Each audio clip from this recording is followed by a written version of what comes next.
जितने भी कैंडिडेट जो क्लास 12 में हैं या फिर क्लास 12 पास आउट कर चुके हैं और यह मेरा वीडियो देख रहे हैं, तो अपने दिल पर हाथ रखकर कसम खाओ मेरे भाई कि जिंदगी में कभी बीए, बीएससी, बीकॉम या कोई भी ग्रेजुएशन नहीं करोगे, ठीक है? वरना बेरोजगारी की इस लिस्ट में तुम्हारा भी नाम आ जाएगा।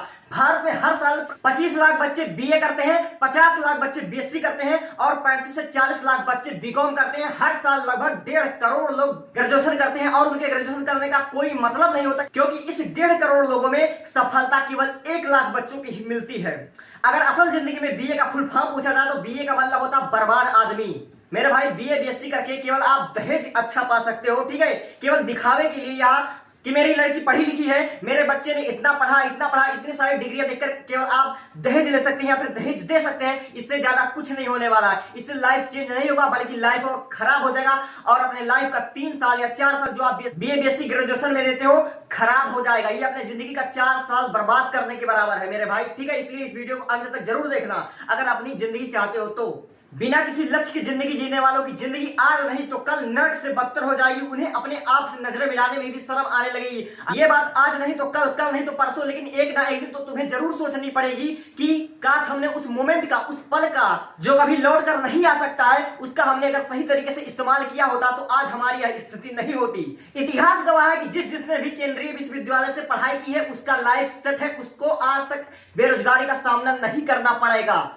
तो नमस्कार साथियों, आज हम इस वीडियो में आपका स्वागत करते हैं और इस वीडियो में हम एक ऐसी सच्चा घटना के साथ जो भारत में हर साल लगभग 50 लाख से 1 करोड़ कैंडिडेट के साथ घटती है, उस घटना से हम आपको अवगत कराने वाले हैं। अगर आप 11th में आए हो या फिर आप 12th के स्टूडेंट हो या 12th पास करके आप ग्रेजुएशन के बारे में सोच रहे हो, अक्सर क्या होता है ना कि जैसे ही आप 12 पास करते हो या फिर 12 में ही होते हो तो स्कूल के प्रिंसिपल जो होते हैं या कोई बहुत ही ज्यादा टैलेंटेड उस स्कूल का मेन होता है जो आपके समक्ष ये बात रखता है कि जैसे कि आप 12 पास करने के बाद अगर BA BSc D Pharma B Pharma BTech या कोई भी आप कोर्स करने वाले हो तो सबसे पहले आप मुझसे कांटेक्ट कर लीजिएगा।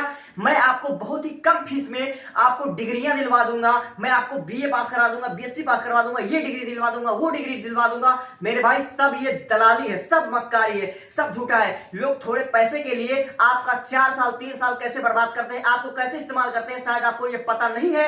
मैं ऐसा नहीं कह रहा हूं कि हर एक टीचर दलाल होता है, बेईमान होता है। टीचर तो गुरु के समान होते हैं, भगवान का दर्जा दिया जाता है उन्हें। लेकिन मेरे भाई हर टीचर वैसा नहीं होता जैसा आप उसके बारे में सोच रहे हो। सबसे पहली बात तो मैं आपको ये क्लियर कर देना चाहता हूं कि बीए बीएससी या कोई भी ग्रेजुएशन क्यों करते हैं, आखिर उनके मन में बीए बीएससी या ग्रेजुएशन को लेकर इतनी उत्सुकता क्यों होती है, आखिर वे क्यों बीए बीएससी या कोई ग्रेजुएशन करना चाहते हैं। इसका 3 कारण होता है दोस्तों, 3 कारण होता है। सबसे पहला कारण ये होते हैं कि कुछ बच्चे 12 पास करने के बाद कोई सरकारी नौकरी जैसे आईएएस आईपीएस या फिर प्रोफेसर या फिर ग्रेजुएशन के बाद जितने भी सरकारी फॉर्म निकलते हैं, सरकारी वैकेंसी निकलते हैं, उसका फॉर्म अप्लाई करने के लिए जिसमें ग्रेजुएशन की इंक्वायरी होती है, जरूरत होती है, ठीक है, इसलिए करते हैं। तो मेरे भाई आपको मैं समझा दूं इसी बात पर कि सरकारी नौकरी कोई हलवा नहीं होता है, ठीक है? वो मंदिर का प्रसाद नहीं होता कि जो पहुंच गया उसको दे दिया जाए उसके हाथ में, ठीक है? मैं मानता हूं ऐसे बच्चे सोचते हैं कि मैं ग्रेजुएशन कर लूंगा, कहीं से भी कर लूंगा, ठीक है, और मैं ग्रेजुएशन 3 साल जब तक करूंगा तब तक मैं उस गवर्नमेंट जॉब की जो मेरा फ्यूचर सपना है, जो मेरा ड्रीम है, उसको पाने के लिए मैं दिन रात मेहनत करूंगा। 3 साल में मेरा ग्रेजुएशन तो होता रहेगा 3 साल का, उसमें मैं यूपीएससी की तैयारी करूंगा, दिन रात में करूंगा, या फिर मैं एससी सीजीडी कुछ भी मैं करूंगा, दिन रात करूंगा, ठीक है? तो मैं बता दूं कि इतना आसान नहीं होता। जब आप इंटरव्यू के लिए जाओगे तो आपके ग्रेजुएशन की डिमांड रहती है, वह पूछा जाता है कि आपने ग्रेजुएशन जो आपने किया था वो आखिर किस विश्वविद्यालय से किया था, क्या आपने केंद्रीय विश्वविद्यालय से किया था या फिर अपने गांव, अपने जिला के किसी राजा साहब की हवेली में आपने किया था, ये जरूर पूछा जाता है मेरे भाई। सबसे पहले तो मैं अपने गांव की कुछ स्टूडेंट की बात कर रहा हूं और अपने स्कूल के कुछ टीचरों की बात कर रहा हूं। हमारे स्कूल में एक टीचर है जो करीबन 10 किलोमीटर दूर पढ़ाने आते हैं, ठीक है? वो एक दिन अपनी स्थिति हम लोगों से बयां कर रहे थे मेरे भाई कि जब वह अपने घर से स्कूल के लिए आते हैं तो वह चौराहे पर अपनी बाइक की स्पीड तेज कर लेते हैं। आप लोग जानते हैं कि बाइक की स्पीड क्यों तेज कर लेते हैं? क्योंकि उन्होंने कई डिग्रियां कर रखी है, बीएससी एमएससी पीएचडी जो भी उन्होंने कर रखी है। लोग उनसे पूछते हैं कि भाई साहब आप ये बताइए कि आपने इतने पढ़े लिखे, आपने 10 साल तक लगातार पढ़ाई की है, आपने अभी तक कोई मुकाम क्यों नहीं हासिल किया? क्या आपने बीएससी नकल करके पास किया था? क्या आपने घूस देकर एमएससी किया था? या फिर आपने डिग्री ही खरीद लिया था? मेरे भाई अब उनको कौन समझाए कि उन्होंने मात्र एक मिस्टेक कर दी थी 12वीं के बाद, जो उनके लाइफ में आज 10 साल तक कोई परिवर्तन ना कर सका। सिर्फ एक मिस्टेक कि उन्होंने जब 12वीं पास करा था तो उन्होंने अपना एक लक्ष्य निर्धारित नहीं किया था कि आखिर मुझे करना क्या है। इसलिए आज उनकी ये हालत है कि इतना नॉलेज होने के बाद, इतना टैलेंट, इतना एक्सपीरियंस होने के बाद आज प्राइवेट स्कूल में टीचिंग करते हैं। मैं ये नहीं कहता कि प्राइवेट स्कूल बेकार होते हैं, मगर लोग जिस भावना से उस एक आदमी को देखते हैं ना, ये हमारे लिए बहुत, हमारे समाज के लिए बहुत शर्म की बात है। इसलिए मेरे भाई, अगर आप 10 पास करके 11वीं या 12वीं में पहुंच गए हैं तो आपको अपना लक्ष्य निर्धारित करना बहुत बहुत बहुत जरूरी है। ठीक है, आप लोग अगर फ्यूचर में डॉक्टर, इंजीनियर या फिर अदर बनना चाहते हैं जिसमें ग्रेजुएशन की इंक्वायरी नहीं होती है, तो आप लोग नीट का प्रिपरेशन करेंगे, आप लोग जेई का प्रिपरेशन करेंगे। ठीक है, अगर आप साइंस के स्टूडेंट हो तो, अगर आप कॉमर्स के स्टूडेंट हो, आर्ट के स्टूडेंट हो, एग्रीकल्चर के स्टूडेंट हो, तो मेरे भाई अगर आप ग्रेजुएशन करना चाहते हो, अगर आपका ड्रीम है फ्यूचर में गवर्नमेंट जॉब, अगर आप चाहते हो कि वहां पर मुझे सफलता मिले, ठीक है, तो आपको ग्रेजुएशन ऐसे वैसे किसी स्कूल में नहीं कर लेना है। ठीक है, जैसे सिद्धार्थनगर में है, ठीक है, जैसे शिवपत इंटर कॉलेज है, या फिर गोरखपुर के पास एक मतलब है कॉलेज,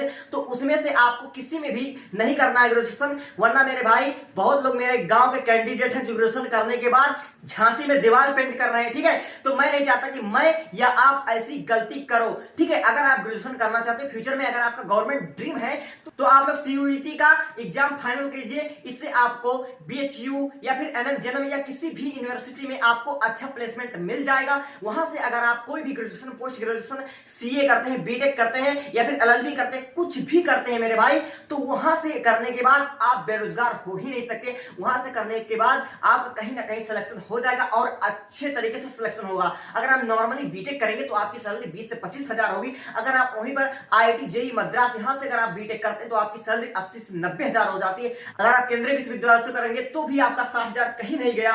और वहां से करने के बाद अगर आपको प्लेसमेंट मिलने की 100 to 100% गारंटी है। इसलिए बीए, बीएससी नॉर्मल जगह से करना बिल्कुल गलत है। इसमें आपको बेरोजगारी का सामना 100% करना पड़ेगा। अगर आप ग्रेजुएशन करना चाहते हो तो आपके लिए यूनिवर्सिटी बहुत मायने रखती है। ठीक है, आप इलाहाबाद यूनिवर्सिटी, ठीक है, गांधी यूनिवर्सिटी या फिर किसी भी प्रोफेशनल यूनिवर्सिटी से करिएगा तभी आप करिएगा। वरना अगर नॉर्मल आपको करना पड़ जाए तो आप कान पकड़ लीजिएगा, आप चाय की टपरी लगा लीजिएगा, आप मूंगफली का ठेला लगा लीजिएगा, लेकिन बीएससी मत कीजिएगा ऐसे वैसे कॉलेज में, वरना आपका लाइफ बर्बाद हो जाएगा। आप पढ़ेंगे, लोग आपको ताना मारेंगे, अरे वो देखिए भाई साहब कितने पढ़े लिखे हैं, डॉक्टर साहब आ रहे हैं, वकील साहब आ रहे हैं, डीएम साहब आ रहे हैं, कुछ ना कुछ तो ताना मारेंगे।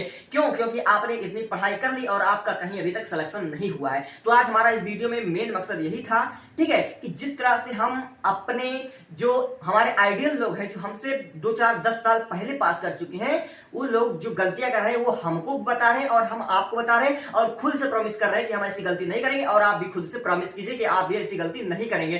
फिलहाल आपको वीडियो कैसा लगा, ठीक है, आप कमेंट कीजिएगा, जो भी आपका क्वेश्चन हो नीचे। थैंक्स।